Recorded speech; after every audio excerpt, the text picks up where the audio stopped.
Hello everyone, Tom with Capo Fetish. Today on the channel, we're going to talk about haunting closing tracks from 1967.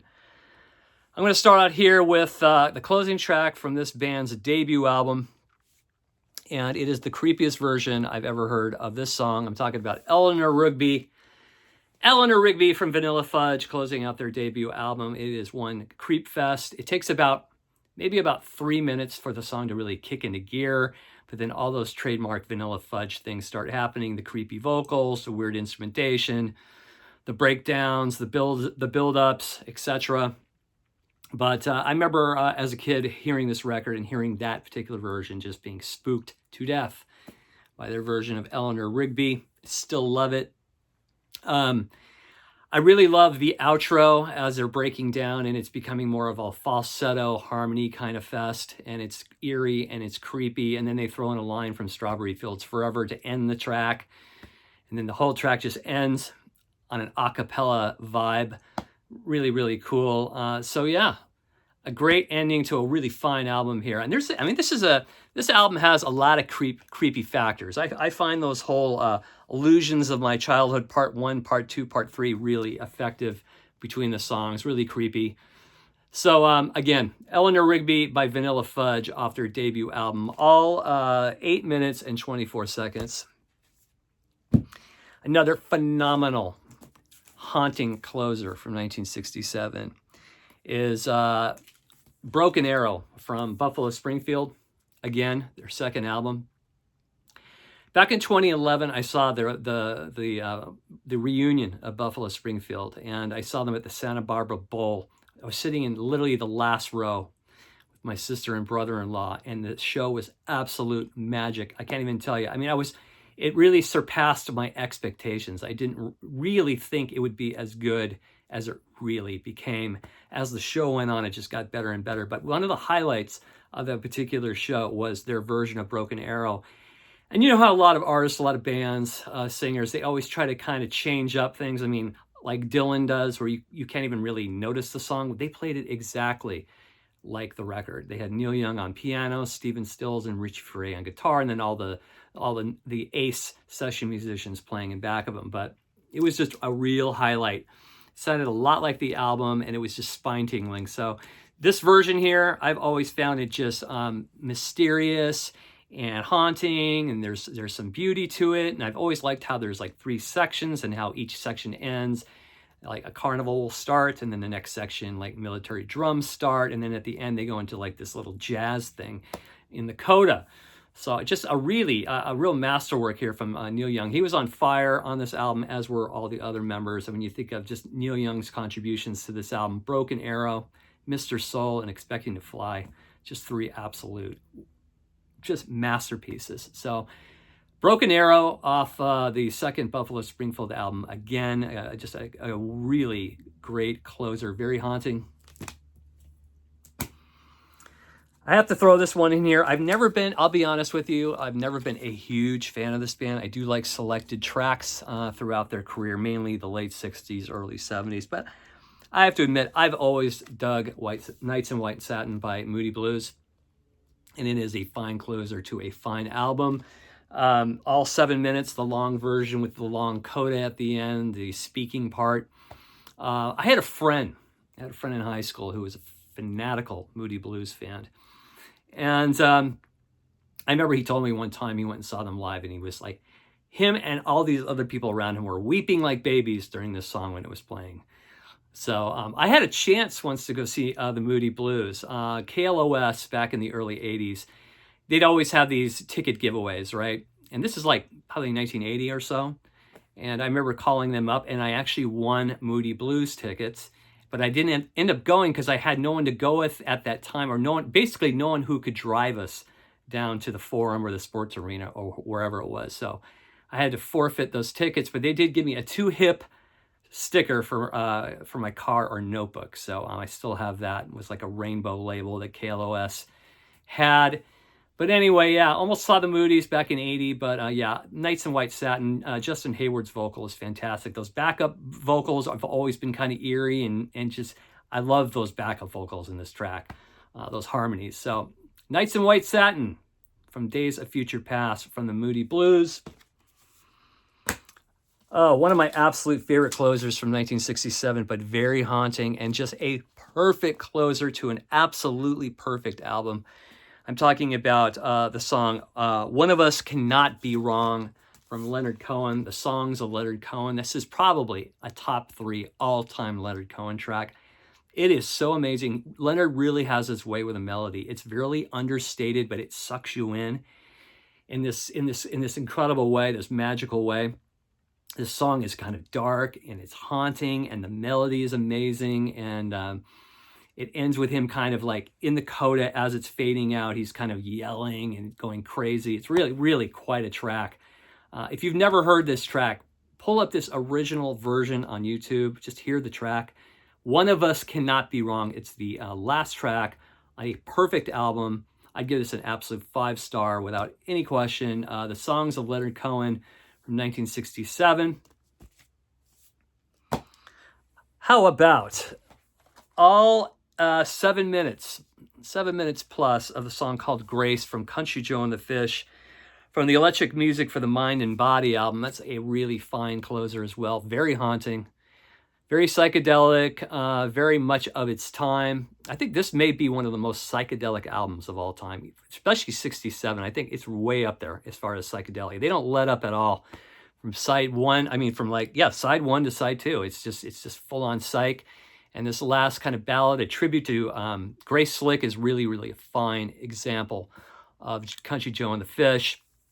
Beautiful, kind of not real together, kind of warbly sounding, some random guitar notes picking up here and there. It's just, it's typical psychedelic going on here with this track.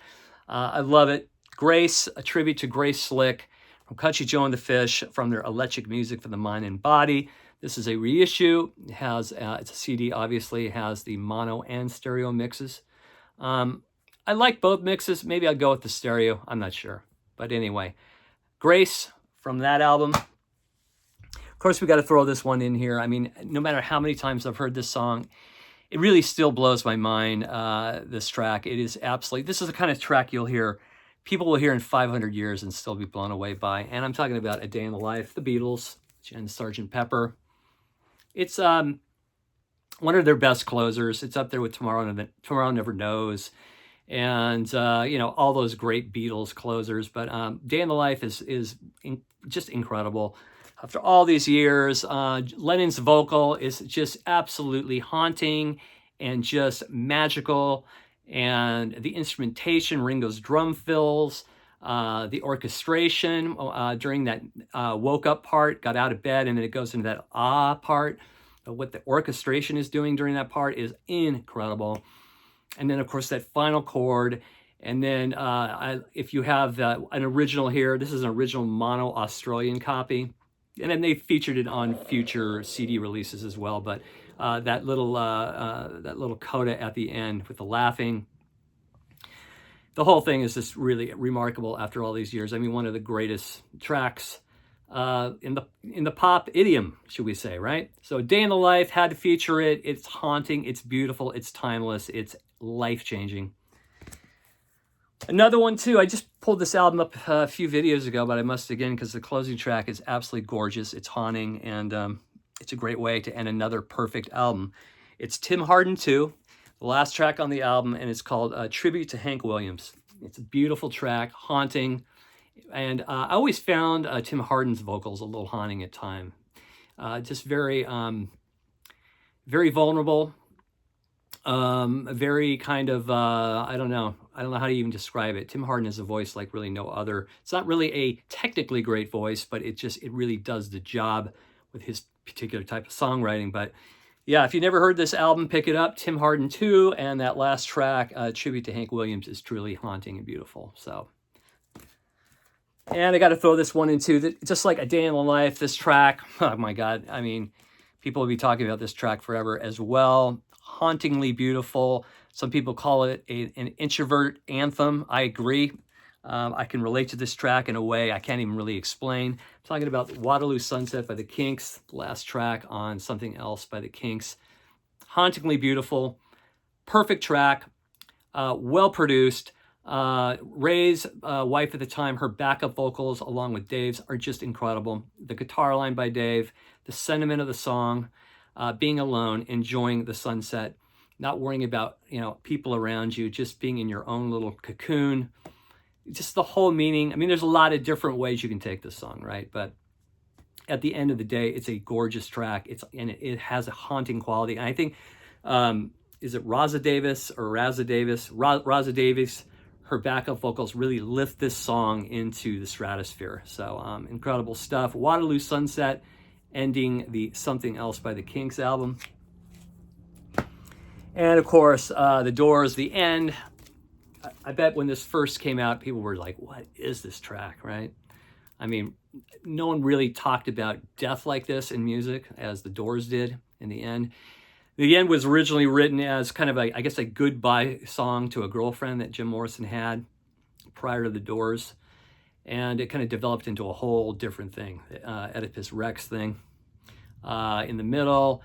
And all the free form playing going on with, and it just, yeah. I mean, what else can you say about this track? I have to say though, as big of a Doors fan as I am, this one would be kind of near the bottom tier. I enjoy the song, I respect it, but there's so many other great Doors tracks, I think, than The End. Sometimes I think it's a little overrated, but I still love it.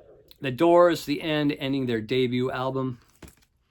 And now I have a little extra goodie here today.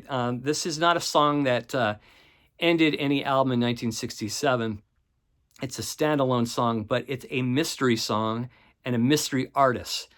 And let me tell you a little backstory. So when Apple Records came into play, the Beatles developed Apple Records. Lots of different artists would send their demos to Apple in hopes of maybe getting signed to the label. So maybe a year or two after Apple was closed, this particular track was found in a trash can or outside a trash can, and found its way on all these Beatle bootlegs over the years. And people for years were mistaken that this was the Beatles.